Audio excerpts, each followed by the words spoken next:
잔혹 동화. 노래하는 뼈. 현명한 임금이 아름다운 왕비와 함께 나라를 다스리고 있었다. 임금은 평민 출신으로 백성들을 공포에 몰아넣은 사나운 멧돼지가 나타났을 때 그 멧돼지를 잡은 용맹한 사냥꾼이었다. 나라와 백성을 구한 포상으로 공주와 결혼해 지금의 왕이 된 것이다. 임금은 평민들의 고단한 삶을 이해했고 그들을 어떻게 도와야 할지 잘 알고 있었다. 백성들은 현명한 임금과 아름다운 왕비를 무척이나 사랑했다. 나라는 평화로웠다. 아니, 평화로웠었다. 평민들은 임금의 후원 아래 고단한 삶을 극복하자 신분 상승을 원했다. 평민 출신이 왕이 되었으니 자신들에게 유리한 환경이 만들어졌다고 믿었다. 귀족들은 평민의 목소리가 커지자 위협을 느꼈다. 자신들의 지위를 공고하게 만들기 위해 평민에게 유리한 정책은 반대하고 불리한 정책을 밀어붙이기 시작했다. 현명한 임금과 아름다운 왕비라도 모두를 만족시킬 수는 없는 법. 왕은 혼란에 휩싸여 어느 쪽도 선택하지 못했고 왕의 혼란은 곧 왕국의 혼란으로 번졌다. 평민들은 반란을 일으키기 직전이었고 귀족들은 군사를 정비하기 시작했다. 왕국의 모든 국민이 불안함을 느끼기 시작했을 때 한 목동이 왕을 찾아왔다. 목동은 양떼를 몰고 다리를 건너다가 강가에서 노래하는 뼈를 찾아냈다며 혼란한 전국 속 왕에게 위로가 되기를 바라며 이 진귀한 물건을 바치기 위해 왕궁에 왔다고 고했다. 목동이 꺼낸 것은 하얗고 작은 뼈 조각이었다. 어찌나 눈처럼 새하얀지 보자마자 제 나팔의 주둥이로 써야겠다고 생각했습니다.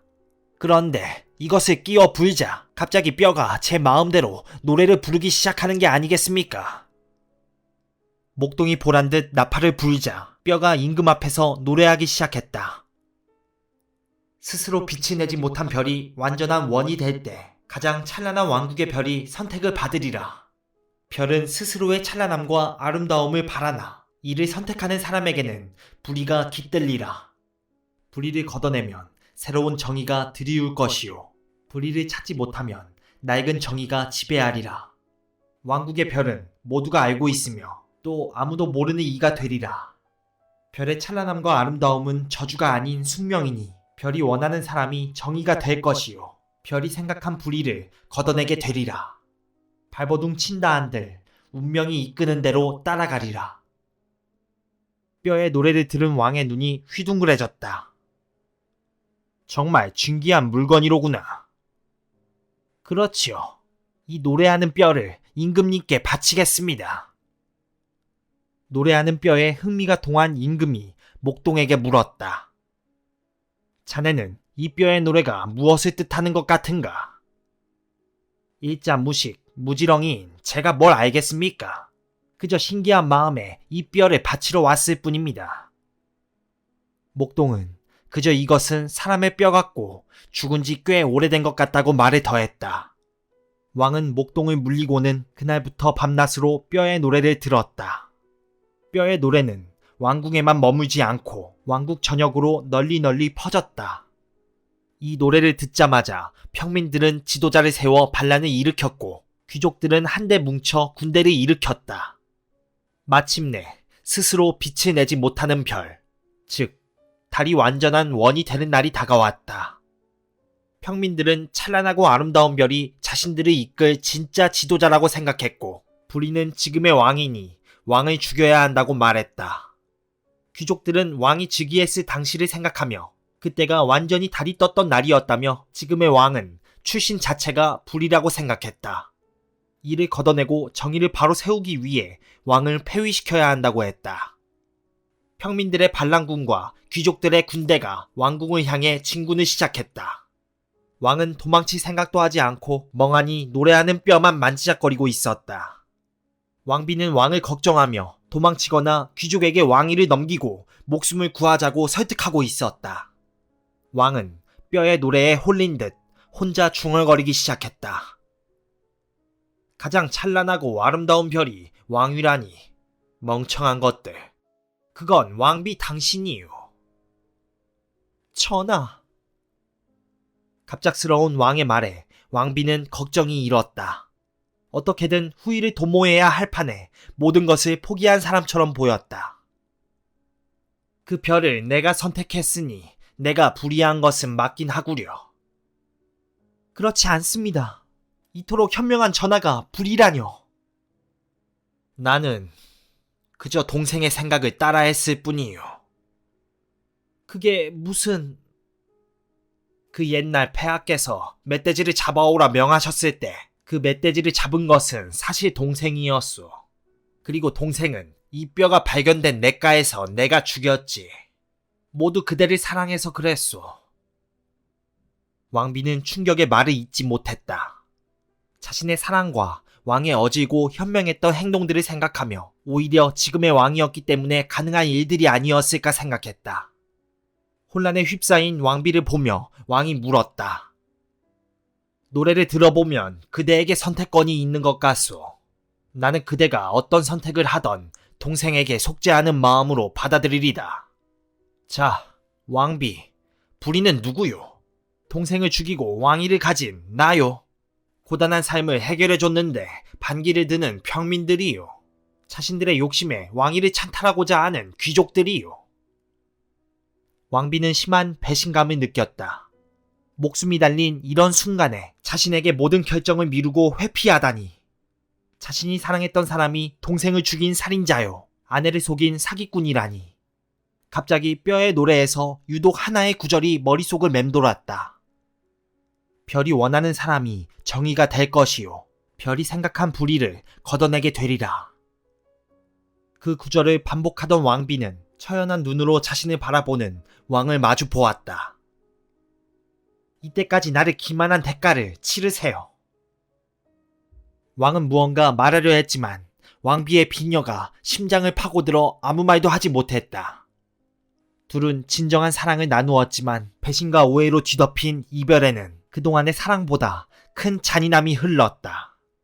왕비는 죽어가는 왕을 바라보며 마음을 독하게 먹고는 왕자로 올라가 앉았다. 왕국의 별인 자신이 이 왕국을 제자리로 돌려놓으리라. 잠시 생각에 잠겼던 왕비는 곧바로 왕위를 지키기 위해 작전을 펼쳤다.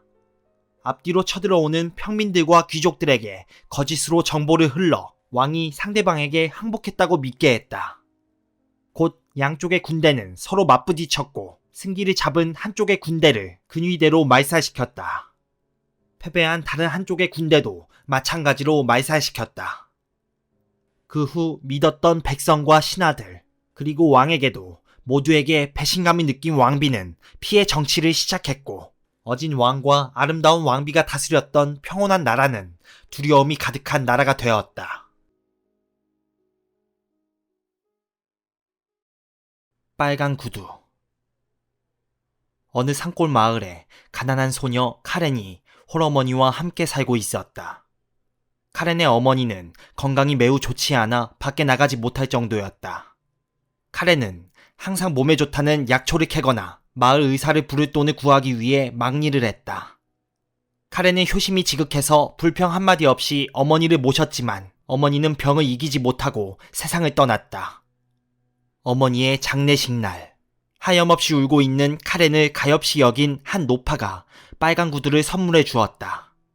그동안 병수발을 하느라 제대로 꾸며보지도 못한 카렌을 위해 준비한 것이었다. 힘겹게 장례를 치르고 나자 카렌은 그냥 쉬고 싶다는 생각뿐이었다. 집으로 돌아온 카렌은 텅 빈 집에서 공허함과 냉기를 느꼈다. 그때 문득 선물 받은 빨간 구두가 생각났고 바로 신어보았다. 어머나, 예쁘네. 카렌은 구두가 너무나 마음에 들어 다음 날 빨간 구두를 신고 마을로 갔다. 난생 처음으로 예쁘게 입고 외출한 것이었다. 카렌이 마을에 들어서자 마을 청년들이 말을 걸어왔다. 이 또한 처음 있는 일이었다. 이야, 이게 누구야? 카렌 아니야? 완전 몰라보겠는데? 와, 난 몰라봤다. 엄청 예뻐졌네. 카렌은 부끄러움을 타며 대답도 제대로 못하고 집으로 돌아왔다. 카렌은 거울에 자신의 모습을 비춰보며 마을에서 있었던 일을 생각했다. 그렇게 예뻤나? 카렌은 반신반의하면서도 입가에 미소가 지어지는 것을 멈출 수가 없었다. 다음 날도 카렌은 빨간 구두를 신고 마을에 갔다. 그날도 칭찬을 잔뜩 듣고 온 카렌은 더 많은 관심을 받고 싶다는 욕심이 생겼다. 카렌은 계속해서 빨간 구두를 신고 과시하듯 돌아다녔다. 그러다 마을에서 파는 예쁜 구두를 보았다. 다른 구두도 신어보고 싶던 카렌은 그 구두를 사서 신고 마을에 나가보았다. 톰, 안녕? 오늘도 일하러 가니? 카렌, 안녕. 오늘은 좀 바쁘네. 나중에 얘기해. 존, 안녕? 잘 잤니? 안녕. 나 좀 바빠서 나중에 보자. 왠지 모르게 냉담해진 반응에 카렌은 크게 상심했다. 곰곰이 생각해보던 카렌은 다시 빨간 구두를 신고 나갔고 이번에는 마을 사람들이 모두 반갑게 인사했다. 그때부터 카렌은 어디를 가든 빨간 구두를 절대 벗지 않았다. 약초를 캐러 갈 때도 마을에 물건을 사러 갈 때도 꼭 빨간 구두를 신었다.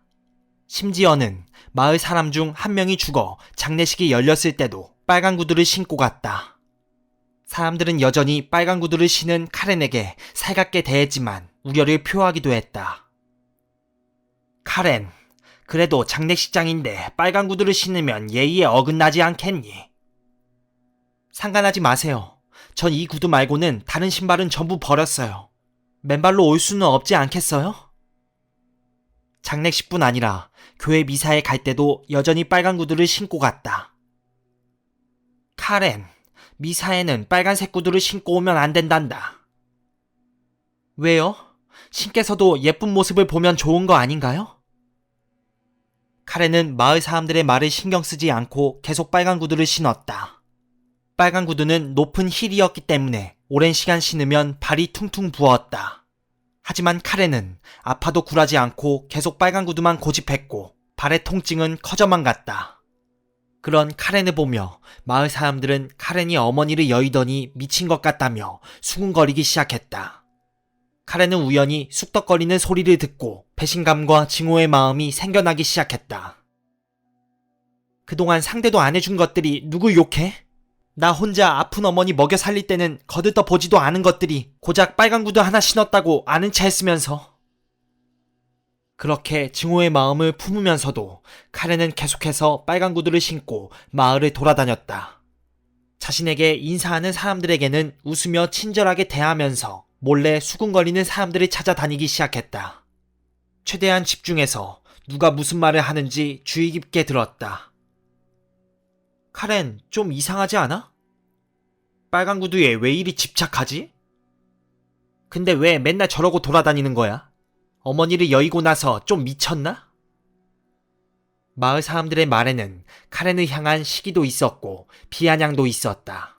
그리고 특별한 이유 없이 덩달아 욕하는 사람도 많았다. 카렌은 자신을 진심으로 아껴주는 사람을 찾고 싶어 매일매일 마을을 돌아다녔지만 그녀가 듣는 말은 전부 욕하거나 시샘하는 것뿐이었다. 그런 말을 들으면 들을수록 카렌은 마을 사람들에 대한 증오가 점점 자라났다.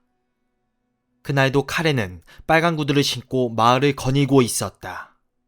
톰과 존은 카렌이 지나가는 것을 확인하고는 험담을 시작했다. 카렌은 언제까지 저러고 돌아다닐까? 그러게 말이야. 요즘 하는 짓을 보면 소름이 쫙 끼쳐. 카렌은 지나가는 척하면서 그 둘의 말에 귀를 기울이고 있었다.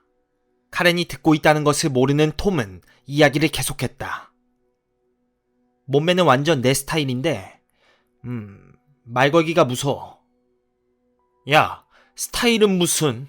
미친 애랑 엮이면 너만 피곤해. 얘기를 나누던 톰과 존은 이상한 기분이 들어 뒤를 돌아보았다. 거기에는 카렌이 아무런 감정이 없는 눈으로 서 있었다. 아, 카렌, 뭐 하는 거야? 놀랐잖아. 톰, 내가 예뻐? 톰은 갑자기 무감정한 얼굴로 예쁘다고 물어보는 카렌이 무서웠지만 존과 이야기한 것을 들었을까 싶어 얼른 대답했다. 당연하지. 대답을 들은 카렌은 갑자기 빨간 구두를 벗어 뾰족한 뒷굽으로 톰의 얼굴을 마구 치기 시작했다. 카렌이 광기에 젖어 톰의 얼굴을 마구 때리자 톰의 입술이 터지고 볼이 찢어지기 시작했다. 옆에서 보고 있던 존은 당황해 어쩔 줄 몰라 하다가 간신히 정신을 차리고 카렌을 말리기 시작했다. 카렌, 뭐 하는 거야? 제발 멈춰! 존, 내가 이상해? 무슨 소리야? 지금 톰을 이렇게 패놓고 미쳤어? 카렌은 톰을 때리는 것을 멈추고 존을 보고 살포시 웃더니 반대쪽 구두를 벗어서 날카로운 뒷굽으로 존의 눈을 찍었다. 으아! 존이 한쪽 눈을 잡고 고통스러워하자 카렌은 다시 반대쪽 눈을 찍었다. 카렌은 광기에 젖어 톰의 입을 찢어버리고 존의 눈을 전부 터트리고는 집으로 돌아갔다. 마을 사람들은 피를 흘리며 쓰러져 있던 톰과 존을 데리고 돌아갔다. 둘 다 정신을 잃은 터라 마을 사람들은 무슨 일이 있었는지 알지 못했다. 다음 날부터 카렌은 피에 젖은 빨간 구두를 신고 마을을 돌아다니며 만나는 남자마다 자신이 예쁘냐고 물어봤다. 마을의 남자들이 예쁘다고 하면 눈을 터트리고 예쁘지 않다고 하면 입을 찢어버렸다. 카렌의 행동은 마을에 사는 모든 남자의 눈을 터트리고 입을 찢을 때까지 멈추지 않았다. 이깟 빨간 구두가 뭐라고? 여기에 휘둘리는 남자놈들 따위 내 쪽에서 거절하겠어. 카렌은 잠시 자신이 입을 찢고 눈을 터트린 남자들을 생각한 뒤 미소를 지었다. 쓰레기 같은 남자들은 이 세상에서 살 가치가 없어. 쓰레기는 내가 직접 버려주지.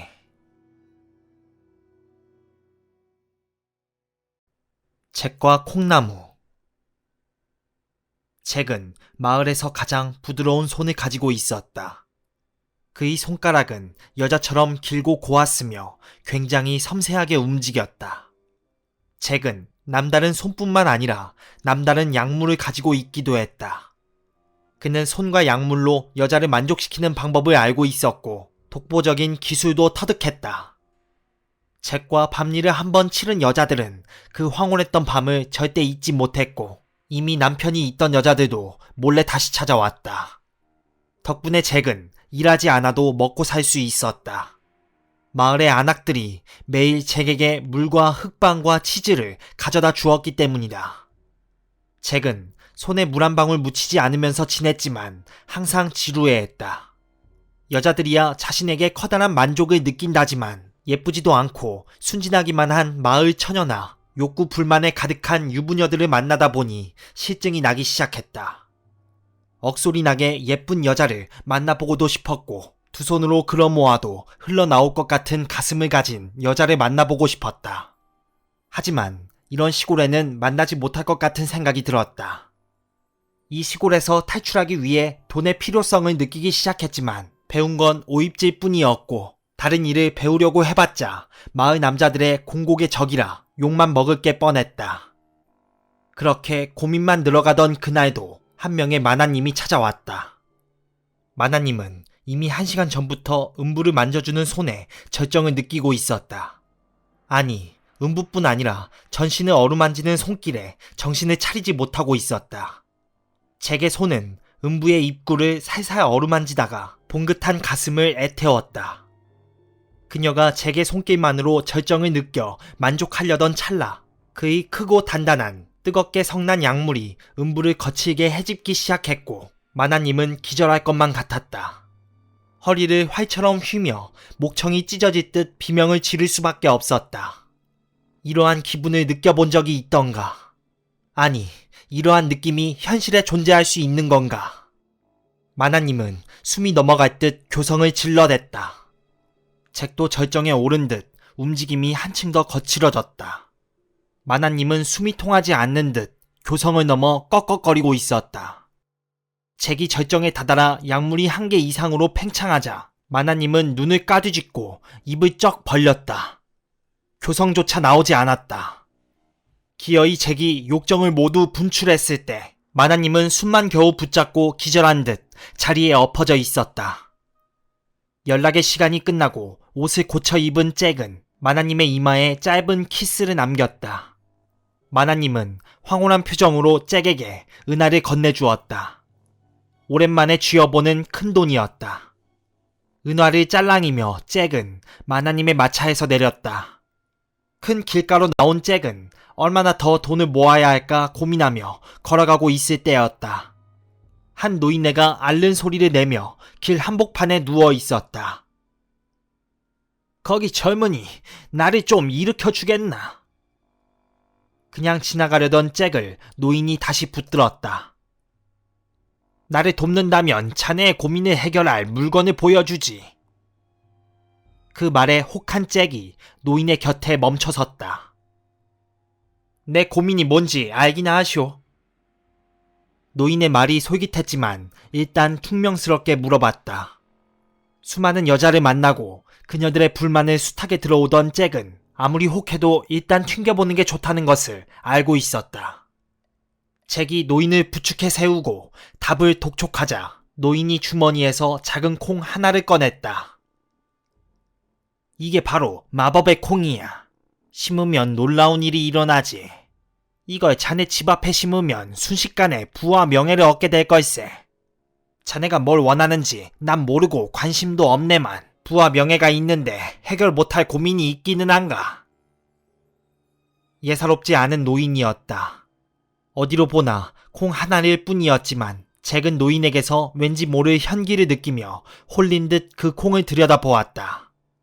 잭이 한참 콩을 구경하자 노인은 다시 콩을 주머니에 챙겨 넣었다. 아무에게나 보여주지 않는 귀한 물건이라고. 콩이 눈앞에서 사라지자 조바심이 난 잭이 말했다. 그 콩을 나에게 주시오. 노인이 절레절레 고개를 저었다. 세상 어디에서도 구할 수 없는 물건이야. 함부로 자네에게 넘겨줄 수 없지. 이 콩을 가져가려면 적어도. 노인이 슬쩍 잭의 주머니를 흘겨보더니 덧붙였다. 은하 두 닙은 필요할 걸세. 오, 마침 두 닙이 있소. 잭이 은하 두 닙을 노인에게 내밀었다. 노인은 헛기침을 하며 은하를 받아 챙기고 잭에게 콩을 넘겨주었다. 잭은 쾌재를 부르며 오두막으로 달려갔다. 마당에 작은 구멍을 파 콩을 심고 물을 주었다. 그런데 콩을 심어도 아무 일도 일어나지 않자 잭은 다시 거리로 나가 보았다. 노인은 이미 사라지고 없었다. 그날 밤 잭은 콩이 무럭무럭 자라 금은 보화가 열리는 꿈을 꾸었다. 길몽이라 생각하며 자리에서 일어난 잭은 자신의 두 눈을 의심했다. 커질 대로 커진 콩나무가 잭의 오두막을 칭칭 감고 자라다 못해 하늘로 솟아 있었다. 구름을 뚫고 올라간 콩나무는 장정 열대 명이 올라가도 끄떡없을 만큼 튼튼해 보였다. 잭은 노인의 말과 함께 어제 꾼 꿈을 떠올렸다. 어쩌면 이것이 인생을 바꿀 기회일지도 몰라. 잭은 무작정 콩나무를 오르기 시작했다. 콩나무 끝에 어떤 열매가 있을지 모를 일이었다. 콩나무를 오르고 또 오르고 한참을 오르자 마을이 한눈에 내려다 보였다. 마을 사람들 모두가 작은 장난감처럼 보였다. 다시 오르고 또 오르고 한참을 오르니 이제는 마을이 작은 점처럼 보였다. 콩나무가 다 자란 끝에 올라가니 구름 위에 거대한 저택이 있었다. 마치 거인이 살 법한 웅장한 저택이었다. 운동장만한 현관을 지나 집 안으로 들어가자 진귀한 물건들과 금은 보화가 가득했다. 잭이 맨 처음 발견한 것은 저절로 노래하는 리라였다. 금빛 조각이 새겨진 리라는 켜는 사람 없이도 아름다운 운율을 뽑아냈다. 잭은 몰래 그 리라를 품속에 넣었다. 또 둥지 가득한 황금알과 그것을 품고 있는 거위를 발견했다. 잭은 되는 대로 황금알을 옷 속에 집어넣고 거위를 보자기로 묶어 자신의 등에 동여맸다. 이대로 콩나무를 타고 내려갈 수만 있다면 잭의 인생이 뒤바뀔 정도의 일확천금을 손에 넣는 것이나 다름없었다. 잭이 저택을 빠져나오려는 순간 쿵 하고 땅이 뒤흔들렸다. 엄청난 진동에 잭은 넘어지고 말았고 순간 황금알과 라라가 떨어졌다. 겨우 일어나 물건들을 챙기려는 순간 또다시 쿵 하고 땅이 뒤흔들려 잭이 다시 넘어졌다. 지진 같은 땅울림은 점점 더 크고 가까워졌다. 진짜 거인이었다. 저택의 주인인 거인이 돌아오는 것이었다. 잭은 거인이 저택으로 돌아오는지도 모르고 떨어뜨린 황금알을 줍고 다시 떨어뜨리기를 반복했다. 거인이 문을 열자 거센 바람이 불었다. 저택에 돌아온 거인은 책상 앞에 앉아 근심 가득한 표정으로 편지를 쓰기 시작했다. 끙끙거리며 편지를 쓰던 거인은 쓴 편지를 구겨버리기를 반복하며 머리를 싸맸다. 벽을 타고 올라간 잭이 편지의 내용을 슬쩍 엿보았다. 거인은 좋아하는 여자 거인에게 보낼 연애 편지를 쓰고 있었는데 내용이 형편없었다. 거인이 여심을 몰라도 너무 모르는 것이 태가 났다. 거인은 거듭 한숨을 내쉬며 편지를 써내려갔다. 오, 세상에서 가장 아름다운 그대여. 그대의 모습이 눈에 부셔 제대로 쳐다볼 수조차 없습니다. 그 어떤 미사역으로도 당신의 아름다움을 묘사할 수 없소. 나의 마음을 표현한 시 한 구절을 써봅니다. 셰익스피어마저도 당신을 향한 나의 마음을 제대로 표현하지 못합니다. 우리가 서로 말을 한 적은 없지만 나는 당신을 진심으로 사랑하오. 이제 결혼을 생각할 나이입니다. 저는 모아둔 돈도 많고 우리의 관계를 매우 진지하게 생각하고 싶으니 아이는 셋 정도가 어떤지. 거인의 편지를 보며 잭은 웃음을 참을 수 없어 웃음이 새나오기 시작했다. 누구냐? 잭을 발견한 거인은 단숨에 잭을 붙잡아 한 손에 가둬버렸다. 거인이 손에 좀 더 힘을 준다면 잭은 그대로 으스러질 것만 같았다. 거인은 잭이 황금알과 황금알을 낳는 거위와 리라를 들고 있는 것을 보고 화가 머리끝까지 났다. 어디서 좀도둑 새끼가 들었구나. 거인이 잭을 으스러뜨리던 그때 잭이 기지를 발휘했다. 잭은 자신이 낼 수 있는 가장 큰 목소리로 소리쳤다. 나를 살려주면 그 여자 거인과 잘되게 도와주지. 뭐? 정말이냐? 눈이 휘둥그레진 거인이 손을 멈췄다. 거인은 잭을 자신의 눈높이로 가져왔고 잭은 자신의 사타구니를 가리키며 말했다. 나는 잭이다. 이것 덕분에 먹고 살고 있지. 밤일이라면 내가 전문이다 이거야. 반신반의하던 거인에게 잭은 자신이 지금까지 황홀경에 이르게 한 여자들의 이야기를 들려주었다. 숲을 속에서, 방앗간에서, 마국간에서, 마을 회관에서, 마차 안에서 계속된 잭의 허리 놀림은 듣는 거인까지 아찔하게 만들 정도로 호색한 진정성이 있었다. 잭의 이야기를 들은 거인이 말했다. 네가 어떤 사람인지는 잘 알겠다. 하지만 이렇게 작은 네가 어떻게 나를 도울 수 있다는 거지? 곰곰이 생각하던 잭은 곧 묘책을 생각해냈다. 잭은 거인의 어깨를 타고 올라가 그의 귀 속으로 쏙 들어갔다. 이러면 내가 언제든지 조언해줄 수 있어. 내가 있다면 그 여자 거인과 사귀는 건 문제도 아니야. 잭은 거인의 귓가에 연애 편지의 내용을 읊기 시작했다. 수많은 여자를 울리면 수많은 여자를 웃기는 법도 알게 되는 법. 잭은 한 번도 보지 못한 여자 거인의 마음을 녹여낼 만한 편지를 금방 완성해냈다. 그녀도 거인이기 이전에 여자 아니겠어? 거인은 잭의 헛소리에도 연신 고개를 끄덕이게 되었다.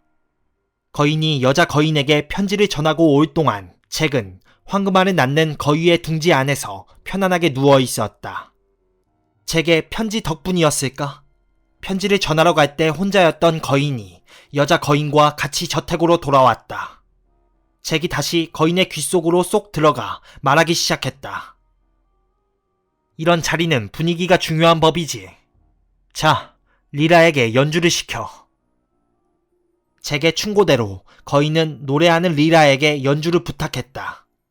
부드러운 리라 연주가 방안을 아름다운 소리로 채웠다. 여자 거인이 흡족해하는 것을 확인한 잭은 황금알을 꿰어서 금방 반지를 만들어냈다. 다시 거인의 귀 속으로 들어간 잭이 속삭였다. 선물이 빠질 수 없겠지. 책상 위에 있는 반지를 주도록 해. 거인이 여자 거인을 침대에 앉혀놓고 책상에 있는 황금알 반지를 가져왔다. 반지를 여자 거인의 손가락에 끼워주자 화색이 돌았다. 잭이 말했다. 지금 가볍게 입을 맞춰. 망설이던 거인이 잭의 말대로 하자 놀랍게도 여자 거인의 고개가 따라왔다. 여자 거인도 거인을 원하고 있던 것이다. 잭은 거인의 귓가에 계속해서 속삭였다. 혀를 어떻게 써야 하는지, 어떤 느낌으로 시선을 주고받아야 하는지, 입술은 어떻게 하는 것이 좋은지. 거인이 잭의 말을 어설프게라도 따라할 때마다 여자 거인의 반응이 좋아지는 것이 눈에 확연히 보였다. 이제 뒤로 자연스럽게 눕히는 거야. 고개 뒤에 손을 받치고 천천히. 거인 둘이 거대한 침대에 눕자 풀썩하고 주변에 큰 바람이 일었다. 잭은 귀에서 떨어지지 않도록 거인의 귓바퀴를 꽉 붙들었다. 천천히 귓가를 애무하다 목을 타고 내려온 다음 가슴팍에 파고드는 거야. 잭은 자신이 해줄 수 있는 모든 조언을 거인에게 전할 셈이었다. 거인은 잭의 지시에 따라 몸을 움직였고 여자 거인은 통로를 열었다.